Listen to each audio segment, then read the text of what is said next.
You're watching Live Now from Fox. I'm Daytona Everett. Some big news coming in again with Elon Musk. He's warning he could walk away from his $44 billion takeover deal of Twitter.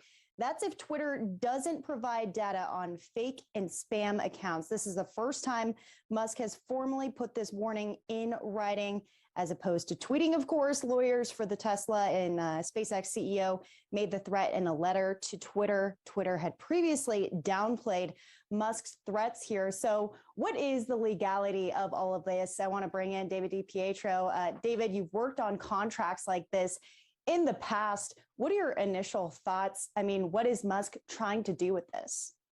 It could be a number of things. I think the most important thing is what did Twitter represent to Musk about the size of their customer base?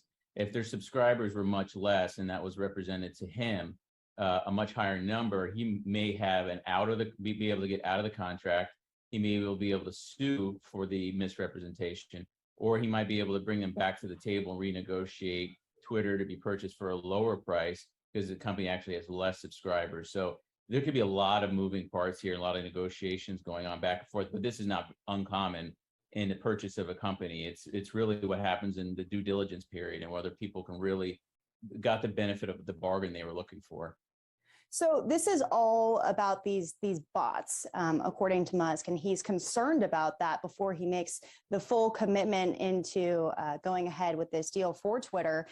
In response, the Twitter CEO said that an external review to determine the percentage would be difficult, he said, given the, quote, critical need to use both public and private information. He's talking about this information that they have access to at Twitter that Musk doesn't have access to right now. What is the give and take on this? When does all of that information typically transfer over to the new owner? Exactly. That's the fight about what we call the due diligence period. Is he wants the finances, he wants the how many employees, what the employees are paid. He's basically trying to figure out the value of the company that he purchased was represented appropriately. And if he finds out it wasn't, again, it forces the deal either to fall apart or be go into litigation or just both parties walk away. So this isn't uncommon. Twitter has the information. Musk wants it. They don't want to turn it over because they want to turn over as least amount of information they can to get the deal closed. And Elon Musk wants to get as much information as he can because once he takes over, he's in the driver's seat. If he finds out these problems after the fact, he's in a much different position. He's in a worse position. Versus not closing on the deal and trying to make sure he's getting the benefit of what he negotiated for. Well, Musk is saying that he's been asking for this information for a while and still hasn't gotten it. How do you see this all playing out? Do you see him fully pulling out?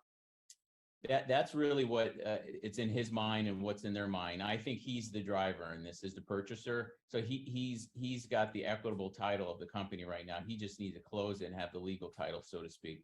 So it's really up to him on the three things that I mentioned earlier that he could do is either close the deal, litigate on the deal, sue for the deal, sue based upon the representations, or renegotiate the deal. Well, the renegotiating part will require Twitter to come back and renegotiate, which means everybody's going to take less money. So it's a day by day. We'll see what Musk really, how bad he really wants Twitter, because if he really wants it, he'll close the deal. If he's not sure anymore, he won't close the deal. So it really goes to his intent and what he wants to get done.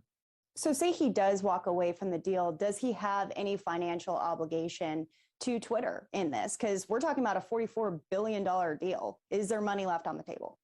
It depends. It depends on what the contract says. I'm sure that this contract was very tightly put together. And another thing could be is even though things are in the contract, if things are represented and they're false, you can sue for events outside of the contract. If I represent something like I have 100 million subscribers and come to find out there's only 80 million, then Musk can go outside the contract and sue for false and fraudulent or negligently misrepresented claims.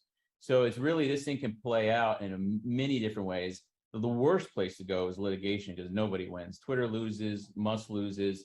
It becomes a fight in the courthouse, and I don't see that really going anywhere positive for anybody. So it really is, if Elon Musk wants this deal to close, he will make sure it closes under the terms he can live with.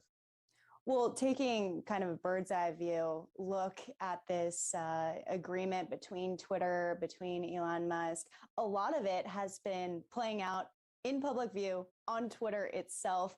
I'm curious what your views are on that. I guess it's the SEC version of the Johnny Depp versus Amber Heard. I guess it's a little bit of dramatic news storying that's happening, which is fine because I think this was become such a political news-oriented event. It's going to be fought out and dragged out into the media. It's very common, I think, and it's just interesting because everybody's got their own perspective on it. What's really going on is really there's probably a handful of people really know what is being negotiated and what's not happening.